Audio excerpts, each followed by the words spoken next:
Welcome back mga ropa, kwentuhan muna tayo. Pag-usapan natin ang napakagandang performance na naman ni Alex Eala mga ropa.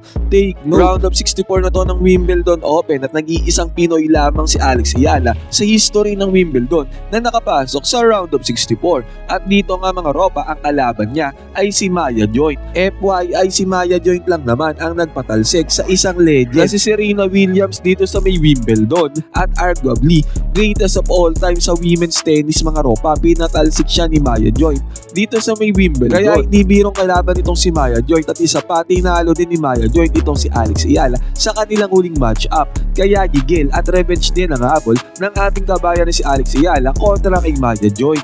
At dito nga sa laban na to mga ropa ay talagang nakauna talaga si Maya Joint doon sa may first set. Talagang binalagbag ni Maya Joint ang ating pambato na si Alex Eala doon sa may first set. At nagkaroon nga kaagad to ng 6-3 lead advantage sa may first set. Kaya marami talaga ang kinabahan ng mga Pinoy fans all around the world, lalo na yung nanunood ng live dahil nga nakauna si Maya Joint dito sa may first set. Pero never say die nga ang nasa puso ni Alex Eala mga ropa. Biruin natin, nakakambak ng malala itong si Alex Eala. Hindi lang basta comeback mga ropa, talagang pinarusahan niya at hindi na pinaporma biglaan itong si Maya Joint para bang nabaliktad talaga ang pangyayari. Yung lahat ng energy at suporta ng mga Pinoy mga ropa ay pumasok sa katawan ni Alex Eala para siya ginamitan ng spirit ball ng mga Pinoy mga ropa at talagang binaliktad niya ang laro kontra kay Maya Joint. Ngayon dito nga sa video na to, iisa-isa natihimay-mayin natin ang diskarte na ginamit ni Alex Eala at ang nangyari sa game na to sa round of 64 mga ropa kontra kay Maya Joint. Ito ang game analysis at breakdown. Alex Eala, Wimbledon versus Maya Joint. Simulan na natin to. Okay, game. Ngayon, syempre, dito muna tayo magsimula sa may first set. Ito nga ang unang nangyari. Service dito si Alex Eala at na-receive naman to ni Maya Joint ng maayos. Pero, nag-overextend dito si kabayan Alex dito sa may gitna.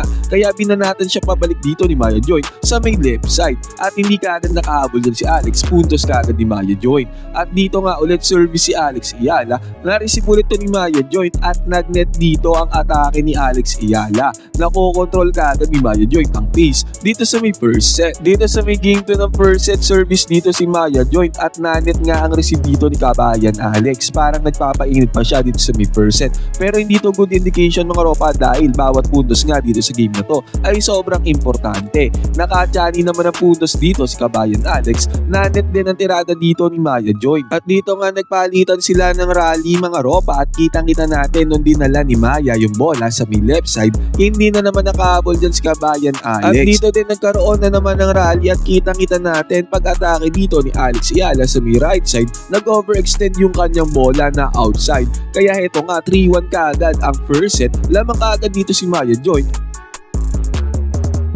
Dito sa may first set ay talaga mga bad receives ang ginagawa ni Alex. Nag-overextend yung kanyang bola na outside yung bola. At the same time nako-control ni Maya Joint yung pacing ng laro dito sa may first set. Dito nga kitang-kita natin. Babilis ng ginawa ni Maya Joint, score na naman para sa kanya. Naging 6-3 kaagad ang first set na control talaga ni Maya Joint. Ang first set na yon, landslide yon kay Maya Joint mga ropa. At para kung titignan ay nahihirapan talaga si Alex dito sa may first set kontra kay Maya Joint. Nadodomina talaga siya mga ropa. At dito nga, nagse-celebrate na dito at full support din yung mga supporters ni Maya Joint dahil nakuha na nga niya ang first set. Ngayon, fast forward na tayo sa may second set mga ropa kung saan nabaliktad ang pangyayari. Fast forward 1-1 kaagad sa may second set mga ropa. Service dito si Maya Joint at heto nga, na-receive na yan ni Alex Eala at nagkaroon ng error dito si Maya Joint na net ang kanyang receive ng bola. At another one heto, nadadala pa rin ni Maya Joint yung bola kung saan niya gusto. Pero pagkakaiba dito, na-receive ni Alex yung bola at nakontrol niya na yung bola sa may loob ng court at hindi na yan na outside. Akala nga ni Maya Joint dyan, hindi niya tinira. Akala niya kasi another outside na naman ang tirada ni Alex pero dyan siya nagkamali na adjust na dito ni Alex yung kanyang ball control at nakuha nga dito ni Alex ang advantage dito sa may game 3 ng second set. Service dito ni Maya Joint at kitang-kita natin another excellent receive na naman ang ginawa dito ni Alex. Hindi nakapag-react dyan si Maya Joint kahit na halos kalapit na lamang yung bola. Masyadong mabilis ang ginawang receive dito ni Alex kaya nakuha dito ni Alex yung game 3 ng second set in favor of Alex Eala. Hindi pa naman totally nawawala dito yung composure ni Maya Joint. Kitang-kita nga natin, hindi nga ulit nakahabol dito si Alex Ayala sa atake na yan ni Maya Joint. Pero dito yung mga simpleng error na ginagawa ni Maya Joint pag-receive dito niya ng bola na outside papunta doon sa may left side. Malaking factors tong mga errors na to ni Maya Joint, mga ropa, dito sa may second set. Eto nga ulit, nanet ang tirada ni Maya Joint, hindi pa nagkakaroon ng rally. Dito naman sa game na to, nagkaroon ng magandang rally ang dalawang players, palitan sila ng bomba. Pero napakaganda ng ginawa dito ni Alex, mga ropa. Pagpwesto dito ni Maya Joint sa may gitna, recover siya sa kanyang positioning. Binigay kaagad ni Alex yung bola, pabalik na naman doon sa may left side. Na-freeze nga din si Maya Joint, mga ropa, hindi nga siya nakareact sa sobrang bilis na atake ni Alex Ayala gamit ang kanyang forehand o right-handed smash. At after nga nito, heto na naman, ginamitan naman ni Alex Ayala ng kanyang left-handed smash itong si Maya Joint. Kitang-kita nga natin, hindi yan na-receive na maayos si Maya Joint, na outside dito yung bola sa sobrang lakas ng ginawang atake ni Alex Ayala. Sa service pa nga na to ni Alex, hindi na naman nakareact dito si Maya Joint, na ace niya dito si Maya Joint. Talagang nakukuha na ni Alex gamit ang kanyang lakas at bilis ng mga atake niya. Ang mga tirada ni Maya Joint, hindi to makareact, mga ropa, dito sa may second set. Kaya naging 4-2 ang second set, favor of Alex Ayala.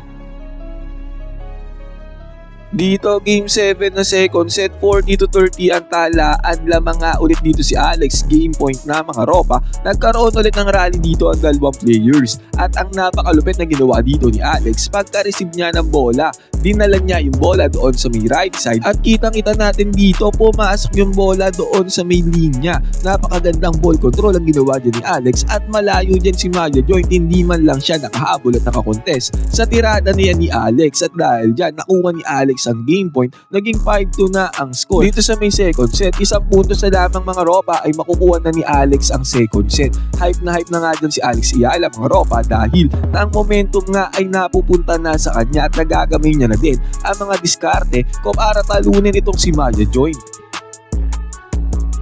Service si Alex Ayala, na-receive naman to ni Maya Joint, pero ang momentum nga ay napunta na kay Alex, hindi niya ma-handle ang lakas ng atake ni Alex Ayala. Outside na naman ang bola at heto nga, napakagandang move ang ginawa dito ni Alex. Sumubok dito si Maya Joint, nadali ng bola sa may gitnang parte para paghabulin at hindi makahabol ito si Alex, pero nahabol yan ni Alex Ayala. At nakita ni Alex dito na nasa may right side position na itong si Maya Joint, kaya ang ginawa niya, chinap niya yung bola papunta doon sa may left side. Hindi yan nahabol ni Maya Joint, mga ropa, at score na naman dito para kay Alex. Napakagandang galaw ang ginawa din ni Alex para makuha ang puntos. At dahil sa puntos na yan ay nakuha na ni Alex Ayala ang second set. 6-2 ang score sa may second set, mga ropa. Itong second set na to ang naging importante dahil ito ang naging game changer, momentum changer, mga ropa, na ginamit ni Alex Ayala sa may third set para makuha ang panalo.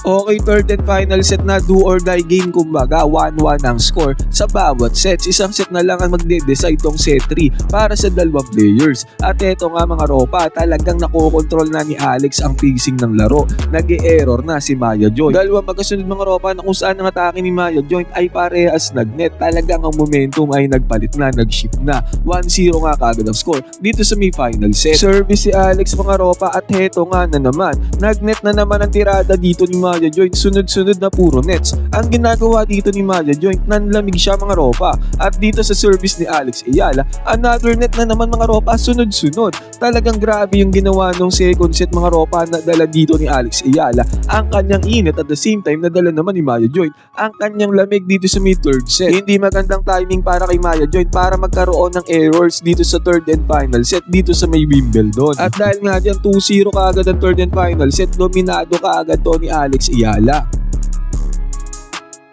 Pag-initiate ulit dito ng attack ni Alex, lipad yung bola sa receive dito nitong si Maya Joint. Grabe talaga nangyari kay Maya Joint dito sa may third set. Naka-chani naman siya ng puntos dito, mga ropa, na isa niya si Alex dito sa may left side. Yun nga lang, nagkaroon ng rally dito, pero sa rally na to, mga ropa, another one. Hindi na naman na-control ni Maya Joint ang bola, net na naman, mga ropa. Another point para kay Alex na kung saan net na naman ang tirada dito ni Maya Joint, at another one. Another score by Alex na kung saan error na naman ang ginawa dito ni Maya Joint, outside na naman ang bola. Nare-receive lahat ni Alex sa mga ginagawang atake ni Maya Joint, samantalang si Maya Joint naman ay hindi nare-receive na maayos ang mga ginagawang atake ni Alex. 3-0 na ang score dito sa may third and final set, mga ropa. 3-love ang ginawa dito ni Alex kay Maya Joint. Magandang simula sa may third set, mga ropa.